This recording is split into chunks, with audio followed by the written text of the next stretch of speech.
Zero to z health department news के इस platform पर आप साथियों का एक बार फिर से स्वागत है। आप सभी के लिए मैं एक इम्पोर्टेंट न्यूज़ लेके आया हूँ और रहने जा रही है बिहार सरकार मंत्रिमंडल सचिवालय विभाग के द्वारा, जिसमें कि बिहार सरकार मंत्रिमंडल सचिवालय विभाग के द्वारा एक बैठक आहूत की गई है बिफोर द इलेक्शन, और इसी में डिसाइड होगा कि कब आचार संहिता लगेगा, क्या क्या उनके अंतिम जो फैसले लिए जाएंगे।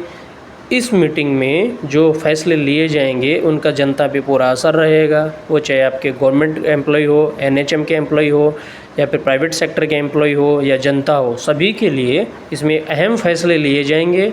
जो मीटिंग का आयोजन 3 तारीख को होगा, यानी कि 3 अक्टूबर को होगा 3:30 बजे से। तो आप देख लीजिए इसमें क्या क्या चीज़ें बताई गई हैं। तो आपको मैं बता दूं कि बिहार सरकार मंत्रिमंडल सचिवालय विभाग का एक लेटर है, जिसमें कि मुख्यमंत्री, उप मुख्यमंत्री, जितने भी मंत्रीगण हैं बिहार सरकार के, उनको, राज्यपाल के जितने भी प्रधान सचिव हैं बिहार पटना के, विकास आयुक्त हैं बिहार के, या प्रधान सचिव वित्त विभाग के बिहार पटना के, इन्होंने कहा है कि निर्देशानुसार दिनांक 3/10/2025 शुक्रवार को अपराह्न 3:30 बजे से मंत्रिपरिषद की बैठक मुख्य सचिवालय स्थित मंत्रिमंडल कक्ष पटना में होगी।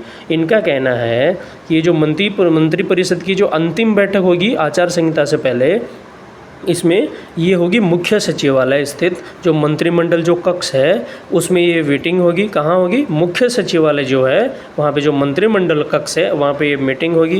इसमें बहुत अहम फैसले लिए जाएंगे जो सभी के लिए बेनिफिशियली होने वाले हैं। इस पर सिग्नेचर भी अखिलेश कुमार सिंह का, जो सरकार के अपर सचिव हैं, और इन्होंने इसकी प्रतिलिपि देखिए किस किस को भेजी है, किस किस डिपार्टमेंट को भेजी है, किन किन को फ़ायदा हो सकता है। आप इसमें देखिए पहले पे अध्यक्ष, सहाध्यक्ष, राजस्व परिषद बिहार पटना को, मुख्यमंत्री के प्रधान सचिव जितने हैं और सचिव हैं जितने, सरकार के सभी विभागीय अपर मुख्य सचिव, यानी कि सरकार के जितने कंप्लीट जो जितने भी विभाग हैं उनके मुख्य सचिव, प्रधान सचिव और सचिव, उनको बुलाया गया है। मुख्य सचिव के आप सचिव बिहार पटना को, पुलिस उपाधीक्षक जितने हैं सचिवालय के, केयर टेकर सचिवालय के जितने हैं उनको, सहायक विद्युत अभियंता, विद्युत कार्य अवर प्रमंडल पुराना सचिवालय पटना, यानी कि जो भी सहायक विद्युत अभियंता है उनको भी बुलाया गया है।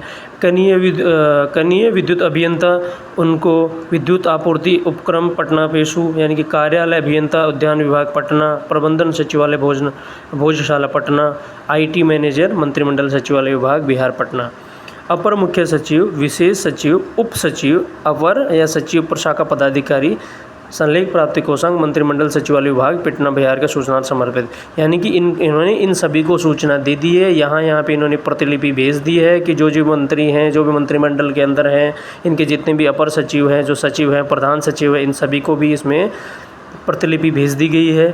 और ये एक बैठक आयोजित की जाएगी जिसमें कि सूचना तो इन्होंने दी है। अब इसमें लिए जाएंगे अहम फैसले, और वो अहम फैसले लेने के बाद में उन्होंने एक चीज़ इसमें जो मेंशन की, आप देखिए जो मेन है इसमें उन्होंने लिखा है कनीय अभियंता भवन निर्माण विभाग मुख्य सचिवालय पटना एवं कनीय अभियंता लोक स्वास्थ्य अभियंत्रण, यानी कि आंतरिक विभाग पटना को सूचना एवं आवश्यक कार्यवाही परिषद। इन्होंने कहा है कि इन सभी को तो सूचना भेज दी गई है, लेकिन कि बैठक के बाद अगर ये बैठक आहूत की जाएगी उसके बाद में सूचना भवन का सभागार उपलब्ध कराते हुए, जो सूचना भवन है वहाँ का जो सभागार है उसमें उसको उपलब्ध कराते हुए कि प्रेस कॉन्फ्रेंस की समुचित व्यवस्था कराने की कृपा की जाए। यानी कि जो मंत्रिपरिषद की, मंत्रिमंडल की जो बैठक हो जाएगी उसके बाद में जो फैसले लिए जाएंगे उनके बारे में विस्तार से बताया जाएगा, और एक प्रेस कॉन्फ्रेंस रखी जाएगी, उसकी समुचित व्यवस्था करवाने की कृपा के लिए इन्होंने सूचना एवं जनसंपर्क विभाग को भी कहा है। और तीसरा है वित्त विभाग सह प्रभारी पदाधिकारी सभा कक्ष मुख्य सचिवालय पटना को सूचना एवं आवश्यक कार्यवाही परिषद।